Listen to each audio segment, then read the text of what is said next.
আসসালামু আলাইকুম ওয়া রাহমাতুল্লাহি ওয়া বারাকাতুহু।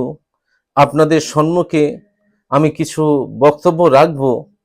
আউলিয়া কুলে শিরোমণি গৌসে সামদানি কুতুবে রব্বানি মাহবুবে সুবহানি হুজুর গৌস পাক আব্দুল কাদের জিলানী রহমতুল্লাহির কি মাকাম ছিল, আল্লাহ রব্বুল আলামিন তানাকে কেমন মার্তাবা বলা বানিয়ে পাঠিয়েছিলেন, কেমন তানার শান দেখেন।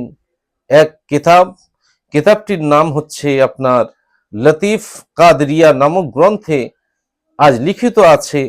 শেখ আবু মোহাম্মদ মুফরি রহমতুল্লাহ আলাইহি আজ তিনি বর্ণিত করিয়াছিলেন যে বাগদাদ নগরেতে এক ব্যক্তি ছিলেন, সে কুখ্যাত আর সে চোর ছিলেন। সে মানুষের বাড়িতে গিয়ে রাত হলে দেখা যেত সে মানুষের বাড়িতে গিয়ে চুরিতে লিপ্ত হয়ে যেতেন আর চুরি করিতেন। আজ এইভাবে সে চুরি করিয়া তাহার সংসার চালাতেন। এমন সময় সে কিভাবে পৌঁছে গিয়েছিল আজ চুরির করার জন্য হুজুর গৌসে সামদানি কুতুবে রব্বানি মাহবুবে সুবহানি হুজুর গৌস পাক আব্দুল কাদের জিলানী রহমতুল্লাহির বাসভবনেতে ঘর মোবারকেতে আজ সে চুরি করার জন্য আজ সে ঢুকিলেন। হুজুর গৌস পাক পীরানে পীর দস্তগীর মহিনুদ্দিন আব্দুল কাদের জিলানী রহমতুল্লাহি তিনি তখন বুঝিতে পারলেন যে এক ব্যক্তি চুরি করার জন্য আমার বাড়িতে প্রবেশ করিয়াছেন এবং সে হুজুর গৌস পাক পীরানে পীর দস্তগীর মহিনুদ্দিন আব্দুল কাদের জিলানী রহমতুল্লাহের ঘর মুবারকে ঢোকার সঙ্গে সঙ্গে তার চক্ষু অন্ধ হয়ে গেল। সে আজ তাহার চোখ দিয়ে কিছুই দেখা পাচ্ছে না।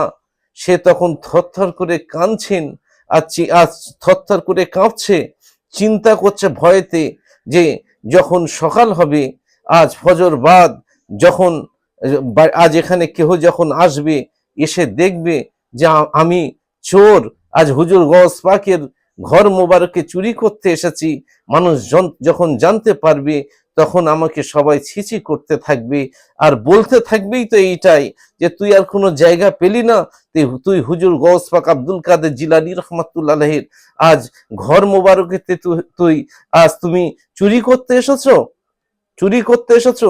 সে এই চিন্তায় রাত্রে এক কোণে আজ থরথর করে কাঁপছে আর বসে আছে। এমন সময় আমার হুজুর গৌস পাক পীরানি পীর দস্তগীর মহিনুদ্দিন আব্দুল কাদের জিলানী রহমতুল্লাহির আজ তানার কাছে তশরিফ আনিলেন। হযরতে খিজির আলাইহিস সালাম আসিয়া বলিলেন যে হুজুর গো, এক ব্যক্তি এক আবদাল ইন্তেকাল করিয়াছে, অমুক জায়গার এক আবদাল ইন্তেকাল করিয়াছে, সেই জায়গায় কাহাকে আবদাল করা যায়, আজ কাহাকে সেই জায়গার আবদাল করা যায়। হুজুর পীরানে পীর দস্তগীর মহিনুদ্দিন আব্দুল কাদের জিলানী রহমতুল্লাহ করলেন কি, তানার আজ একজনকে বললেন তানার মুরিদকে যে যাও অমুক কোণেতে এক ব্যক্তি বসে আছে, তাকে আমার কাছে নিয়ে এসো, আজ নিয়ে এসো।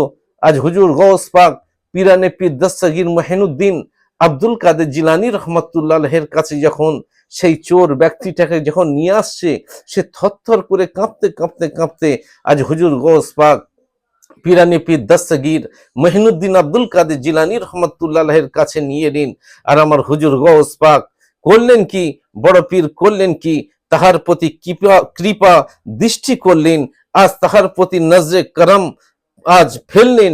ফেলার সাথে সাথে সে ব্যক্তি চোর ছিল, আল্লাহ ওয়ালাদের আল্লাহর মাহবুবদের নজর পড়েছে, তো সে আল্লাহ ওয়ালা হয়ে গিয়েছে, আল্লাহর ওয়ালি হয়ে গিয়েছে। আজ তানাকে হুজুর গৌস পাক পীরানে পীর দস্তগীর মহিনুদ্দিন আব্দুল কাদের জিলানী রহমতুল্লাহি তাকে আজ তানার নিগাহে কেরামেতে আজ সে আবদাল হয়ে গেল এবং হযরতে খিজির আলাইহিস সালাম তাকে নিয়ে অদৃশ্য হয়ে গেল। বলার উদ্দেশ্য হচ্ছে এইটাই, আল্লাহর মাহবুবদের ছায়াতলে আজ আমরা যদি থাকি তাহাতে কি হবে, আমাদেরই ভালোই হবে, ভালোটা আমাদেরই হবে। কারণ আমরা পাপী তাপী অধম গুনাহগার খাতাকার সিয়াকার, আল্লাহর মাহবুবদের আল্লাহ রাব্বুল আলামিন আল্লাহ তাবারক ওয়া তাআলা বেপানাহ মোহাব্বত করেন।